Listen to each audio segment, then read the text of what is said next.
Voice of common நிறுவனரும் திமுகவை விமர்சித்ததால் விடுதலை சிறுத்தைகள் கட்சியிலிருந்து நீக்கப்பட்டு வருமான ஆதவ் அர்ஜுனா விடுத்துள்ள செய்திக்குறிப்பில், இந்திய நாட்டின் சுதந்திர வேட்கைக்கு தனது கவிதை வரிகளால் உயிரூட்டியவர், அடக்குமுறைக்கு எதிரான சிந்தனைகளை தனது பாடல்களில் உருவாக்கியவர், சாதிகள் எல்லையடி பாப்பா என்று சாதிக்கு எதிரான குரலை உரத்து முழங்கியவர், பெண்ணடிமை ஆதிக்கத்தையும் எதிர்த்து நின்றார்.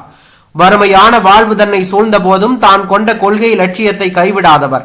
தான் சோர்வடையும் பல நேரங்களில் எனக்கு உற்சாகம் கொடுக்கும் கவிதைகளை இயற்றிய மகாகவி பாரதியின் பிறந்த நாளை போற்றுவோம் என்று தெரிவித்துள்ளார். மேலும் அவருடைய பாடல் ஒன்றையும் பதிவிட்டுள்ளார். தேடிச் சோறு நிதம் தின்று பல சின்னஞ்சிறு கதைகள் பேசி மனம் வாடி துன்பமிக உழன்று பிறர் வாட பல செயல்களை செய்து நரை கூடி கிள பருவமெய்தி கொடும் கூற்று கிரையென பின் மாயும் பல வேடிக்கை மனிதரை போல நான் வீழ்வேன் என்று நினைத்தாயோ என்று அவர் கூறியுள்ளார்.